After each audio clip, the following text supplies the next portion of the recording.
Happy Saturday, everybody. The Théâtre du Grand-Guignol got the briefest mention this week when its name appeared at the end of a quote from the New York Times review of Dracula, which was directed by Todd Browning. That mention was so brief, we did not even elaborate on what it meant, but the Grand-Guignol was a theater that became known for its terrifying and gruesome plays in Paris. And you, in fact, got to visit. Just went over there location. when we were in Paris. Yes. Yeah, it is now. It's still a theater, but it is now a theater where most of the plays there are staged with the intent that the hearing impaired can enjoy them, which is very cool. And I must say, we wandered over, and the woman who is the manager happened to be outside at the time, and she was like, "Why are you here?" And I tried to explain history podcast in French, which I did not think about learning to say. And then she invited us in and just let us look around at what it is now, which was very, very kind of her and incredibly sweet. So yeah, I want to give a shout out to the International Visual Theater. It's still there in the same place. And the building looks enough like it looked in those pictures that we found while we were doing research of the Grand-Guignol that it is recognizable. So that was very, very cool. Yeah, so that research on the Grand-Guignol, Holly did that back in 2016. We covered this on the show on October 17th of that year. So we thought we would fill in the gaps for folks who had not heard that name before as today's Saturday Classic.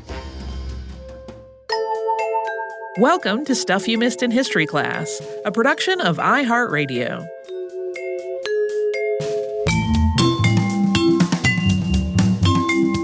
Hello and welcome to the podcast. I'm Holly Fry. And I'm Tracy V. Wilson. Tracy, it's time for more October horror. Yay! Yay! This time we're gonna delve into not just an October spooky story, but a story of spooky storytellers. We're going to talk about a famous theater of Paris, and its name translates to Big Puppet or Big Puppet Show, which could perhaps to some ears suggest light, silly fare. But the works performed at the Théâtre du Grand-Guignol were aimed at adult audiences, and they were not for the faint of heart. The roots of the film horror genre are in the plays of the Grand-Guignol, and the plays that were staged there really became known for telling the darker side of, or for exploring the darker side of storytelling, often in really visceral and very gruesome and explicit and graphic ways.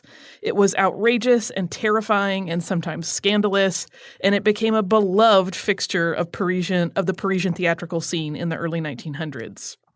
And throughout the 19th century, faits divers were incredibly popular, and these were short, sensational stories that were printed in French papers, and they were frequently illustrated, and they reported true-life sort of crime stories rife with gory details. And unlike fairy tales or morality stories, these usually did not end happily. And in some ways, the taste for stories of this nature, which developed in the consciousness of France throughout the 1800s, really set the perfect scene for the Théâtre du Grand-Guignol. The story of the Grand-Guignol starts in 1897 with Oscar Métainier when he purchased a theater in the Quartier Pigalle area of Paris. He had worked on the police force, and one of his duties was watching over death row prisoners at the time, basically in the time that was leading up to their executions. He also worked as a tabloid journalist before he became a playwright.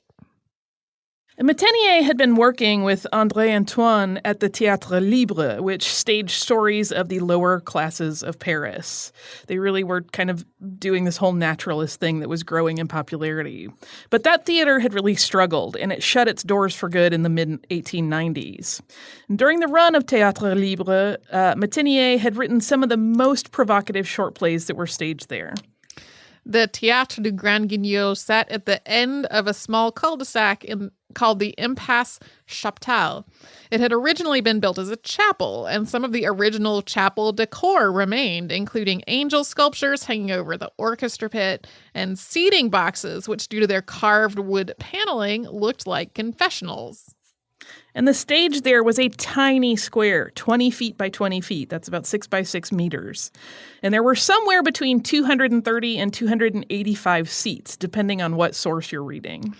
One of the reasons Métainier started this venue in the smallest theater in Paris was to mount his own productions.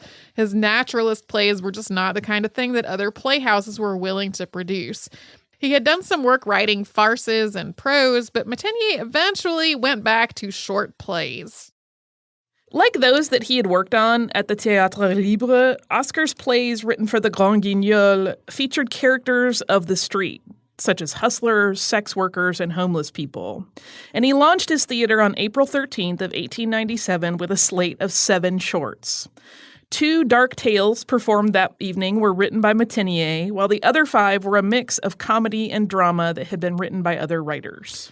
This mix of styles was part of an approach that Metenier started that he called hot and cold theater. Dark or gruesome fare was alternated with often bawdy comedic pieces.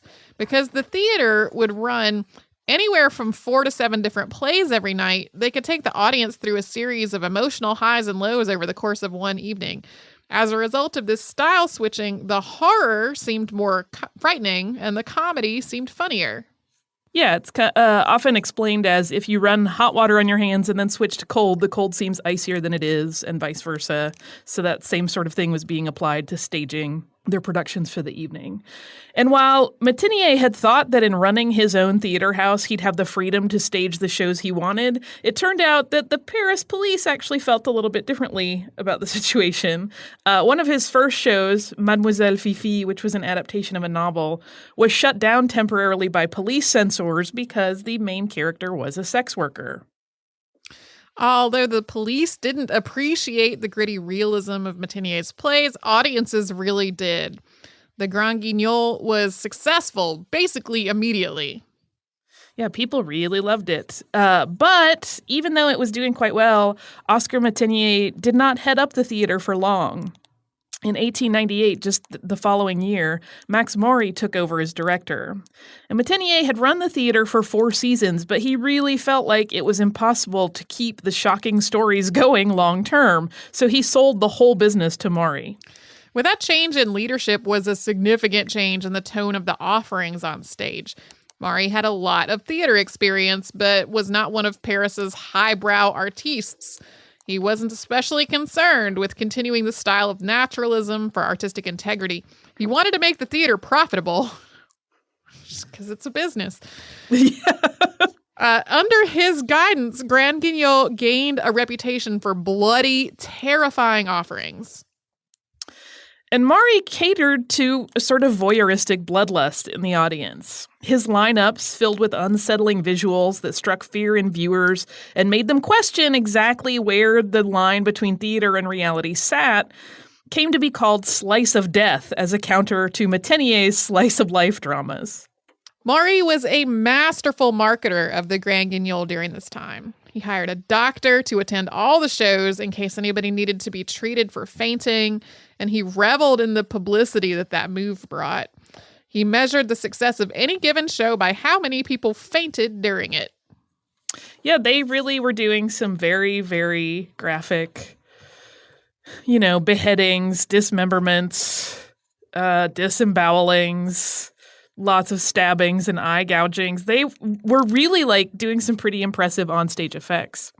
And as a director, Max Maury was exacting. He may not have been driven by, this intense artistic vision, but he was adamant that the plays had to be paced perfectly to maximize the effect of the comedy or horror that was being delivered to the audience. And he pushed the acting troupe, which was normally a group of about 14 actors, to extremes with endless rehearsals and some pretty cutting criticism that he could dole out. The actors were basically always on edge, arguments were frequent, so the behind-the-scenes drama was apparently just as heightened as that on the stage, although it was absent of the blood and dismemberment portions. One of Maury's discoveries during this time was André Delorde, a novelist and playwright who collaborated with Dr. Alfred Binet, an experimental psychologist, to create stage scripts that explored insanity in depth. Delorde was a physician's son and had grown obsessed with death as a child. Binet, who was Delorde's doctor as well, found the patient frustratingly unwilling to do real self-examination. And he probably cut sessions short because he had ideas for plays while the two of them were talking. Delord had worked in other theater at the time, so when that was my note that he was sort of a discovery of Mari's, but discovery might be a weird word to use there and not entirely accurate. But he really, once he hooked up with the Grand-Guignol, his career really blossomed, and it was because he was always consulting doctors and experts so that he could really get all of the gory stuff as accurate as possible. And it seems odd to me that your psychologist would also be your creative collaborator, but it seemed to work for them. Well, and maybe, not even maybe, definitely also medically not ethical. Right? You wouldn't be able to pull that off today, I don't think. But at the time, despite Benet's apparent willingness to talk about how Delord wasn't doing his work on self openly, which, again, would not be ethical, they seemed to do really well in terms of putting plays together.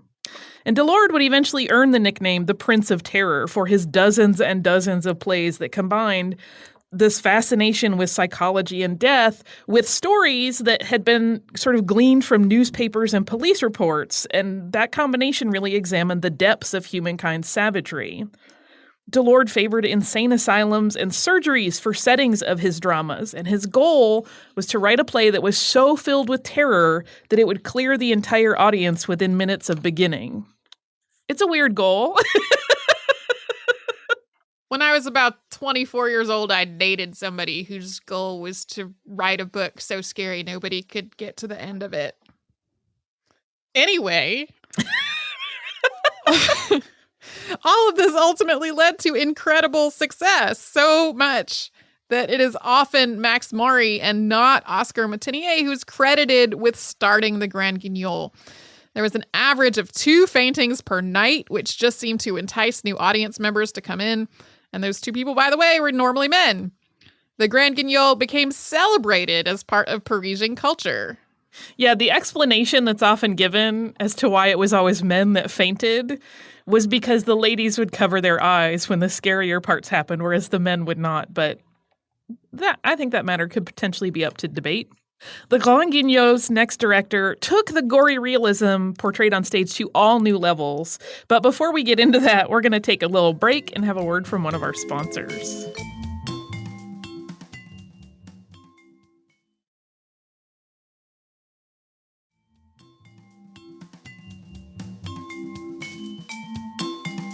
In 1915, the theater's directorship passed to Camille Choisy when Max Maury retired.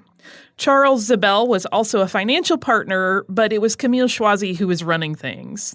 And Choisy took the stagings of the theater to all new heights by way of special effects. So in addition to makeup and physical effects, which were already being done at the Grand-Guignol, and which he elevated, he also used lighting and sound to carry the audience members along with the actors on stage into a world of insanity and gore and terror. As the First World War played out, there was some concern that audiences would become so jaded by the events that were unfolding in Europe and abroad that the French theater of blood would stop being appealing. But Choisy opted to use the public's new knowledge to innovate in these plays. In addition to the knives and pistols, he started incorporating stories with grenades and poisonous gas, so themes obviously taken from the war. And he was ever looking for ways to push the boundaries of realism to keep potentially bored audiences on the edge of their seats. So Choisy even purchased a full surgical setup for use as a set. Plays were also staged on sets that looked like the interiors of dirigibles and railroad cars and mines and factories, so the types of things that were on people's minds at this time. This is where I want to pause and remind you that stage was only 20 by 20, so building out these sets had to have been an incredible work of engineering and creativity. It was also Choisy who hired actress Paula Maxa, who would become the celebrated star of the Grand-Guignol. Compared to the famous Sarah Bernhardt as her horror equivalent, Maxa gained her fame through play after play in which her character was tortured or mauled, and in one play she even decomposed on stage over the course of several minutes. Over the course of her time at the Grand-Guignol, she yelled "help" on stage more than 900 times, but that didn't really help her out because she was murdered in the theater more than 10,000 times.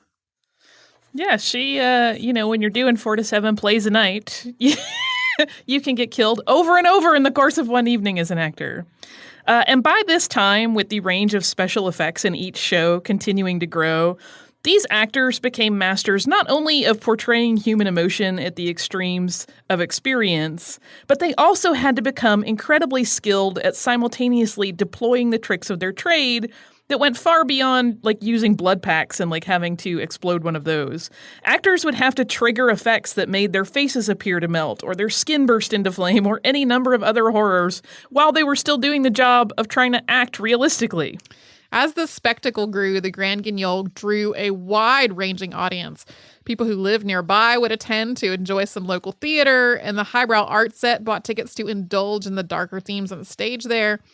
Audiences would show up to openings in formal attire with BYOB champagne. Allegedly, the boxes in the back of the theater, which were quite private, were often the sites of romantic trysts. And it was during Choisy's time at the helm that records were set at the Grand Guignol for faintings, as well as an increase in the number of audience members who would run out into the alley over the course of the evening to be sick. The effects had become so sophisticated that during one play when an actress had her eye gouged out on stage and then revealed the gaping hole in her skull, 6 members of the audience lost consciousness. On another evening, what looked for all the world like a real blood transfusion taking place on stage resulted in the record of 15 fainting attendees.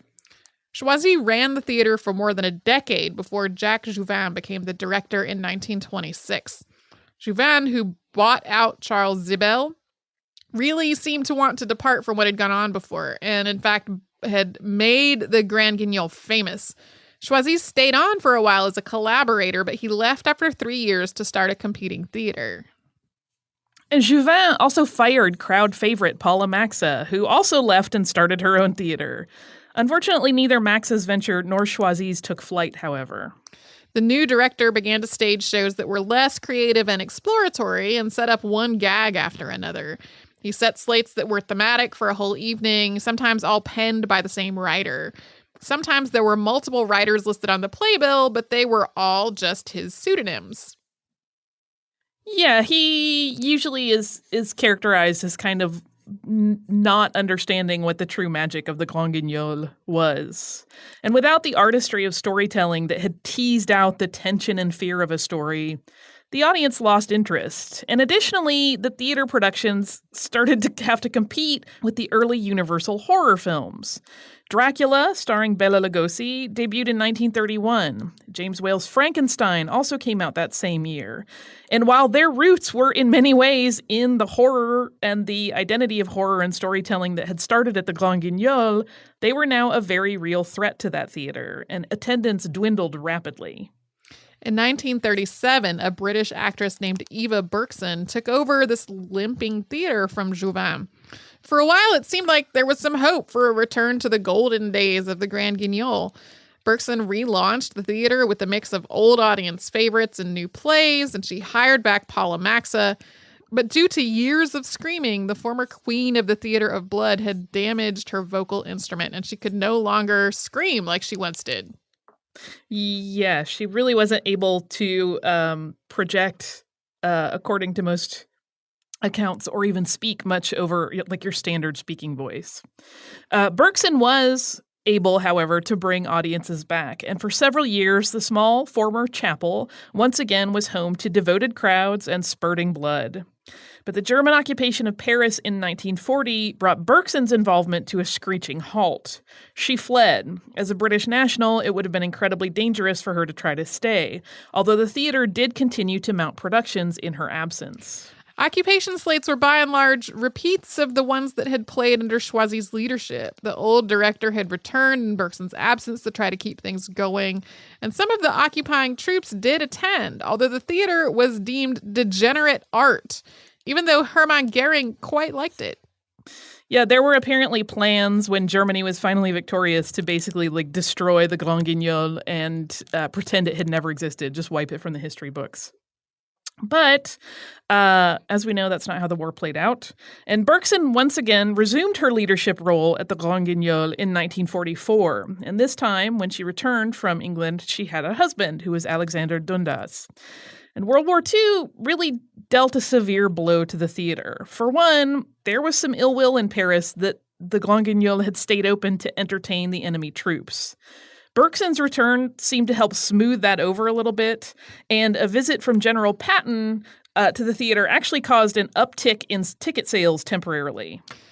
But the global conflict also gave audiences far too much real horror for a theater that was built around gore to hold any sort of appeal. To be truly shocked in the Guignol tradition would have required something far more sensational than the little stage could manage. In a 1947 interview with Time magazine, Eva Bergson said, "Really, I've almost come to the conclusion that the only way to frighten a French audience since the war is to cut up a woman on stage, a live woman, of course, and throw them to pieces." During the 1947 season, in an effort to elicit some sort of excitement or thrill response from audiences, the Grand-Guignol mounted productions that included Le Laboratoire des Hallucinations, which featured a surgeon operating on the brain of his wife's lover on stage, and Un crime dans une maison de fou, which was crime in a crazy house, where a pair of elderly inmates, all women, tortured a young, beautiful patient by driving a pair of scissors into her eye. Yikes. Yeah. Yeah, well, that was the tradition of this theater. I mean, I've had stuff. that response at several moments in this episode, but that one in particular. Even after testing out a variety of different formats and styles of theater, Bergson could just not regain a foothold in entertainment. In 1951, she retired from the Grand-Guignol. And next up, we're going to talk about the final years of the Théâtre du Grand-Guignol. But before we do, we're going to pause one more time for another sponsor break.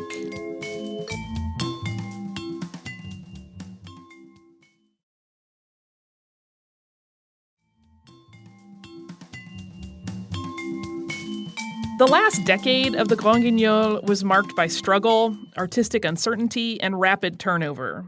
When Bergson stepped away from the theater, Max Maury's sons bought it, and the company manager, Charles Nonon, became the interim director. The plays that were staged from 1951 to 1954 in an effort to try new things, since the old horror just wasn't working, were so far outside of the identity of the Grand-Guignol that they just couldn't draw audiences. No one associated the theater in Impasse Chaptal with the musical reviews or long-form satire that were being tried during this time. In 1954, there was a ray of hope. It arrived in the form of journalist and feminist Raymonde Machard when she restarted the theater in its old tradition. But she hired new young writers to craft the short tales of farce and shock, which seemed to give it like an injection of life for a bit. While it seemed like a turnaround, this optimism was really short-lived. Productions were plagued by very real problems and dangerous situations, which are difficult to distinguish from the publicity stunts that Machard was trying to do to reignite interest. Yeah, there were a lot of stories coming out at this time, and people were not always sure what was real and what was just part of a stunt. So there was a kidnapping of one of the lead actresses, which was definitely fake. And even some of the more upsetting stories really remain a little bit murky. So apparently a leather harness is said to have nearly claimed the life of an actress when she tried to get into it backstage and she nearly hung herself. Another actress had a nervous breakdown on stage, and yet another was burned by a flame effect. There were a lot of problems. So while Machard had managed to elicit a swell in ticket sales, the tone of things was a lot less realistic and a lot more campy, and the theater became more of a tourist attraction than a cultural icon. Yeah, I think we've all seen this happen to places in various cities. Like the sort of cool underground thing that develops and becomes iconic pretty soon becomes more like an amusement park and less like itself. From 1959 to 1961, a man named Fred Pascal ran the theater. And some of the plays at this point veered back towards more realistic horror, but it was really too late to regain the glory days of Maury's and Choisy's times. Charles Nonon once again became the director of the Grand-Guignol in 1961, and he would be its last director. In an interview with Time magazine, he said, "Before the war, everyone felt what was happening on stage was impossible. Now we know these things and worse are possible in reality." So after 65 years of frights and chills, the Grand-Guignol closed its doors for good in November of 1962. The chapel-turned-theater reopened briefly as a new theatrical enterprise, not as the Grand-Guignol, but that also quickly failed. And in March 1963, the entrance and portico of the space were demolished. There were 2 spin-off theater companies launched in London that carried the name Grand-Guignol, one in the 1920s and one in the 1940s, but neither of them ran for very long. The theater has been referenced in numerous films throughout the years, both documentary and fictional, including the first season of Penny Dreadful. Yeah, if you watch a show, and I do because it's fantastic, there's a whole episode that is titled Grand-Guignol. And there is also a similar theater in the book and subsequent film Interview with a Vampire called Théâtre du Vampire. But apparently author Anne Rice has said that she did not know about the Grand-Guignol when she wrote of the theater, which if you missed either the book or that film, audiences believed they were watching fiction but were in fact observing real deaths at the hands of vampires. So it was sort of like the snuff film equivalent of a theater. Today, theater companies around the world still stage modern productions of some of the surviving plays for the Grand-Guignol. Yeah, there are actually textbooks on how to stage Grand-Guignol plays, and there are, because, for a modern audience, if you stage them as written, they would probably seem very hokey in some cases, although they were doing some pretty amazing stuff with effects at the time. And in fact, the word Grand-Guignol has kind of come to be associated with shocking, sort of extreme horror. So it's taken on a life of its own. Like I said, it shows up sort of everywhere. You'll be now that you have heard of it. If you hadn't before, you will start to see it everywhere, and now you know what it's referencing. So that is the Grand-Guignol. That's one of those things that if I could time travel, I would probably pick as a place to visit. Not me. I think it would be kind of spectacular. You do that. Not you. I'm not into it. I will report back if I remain conscious after both my time travel and seeing a terrifying play. Or a terrifying play and a comedy and a terrifying play and a comedy and one more terrifying play. Yeah, I think it would be spectacular, which is why I thought it would be perfect Halloween fare for the podcast.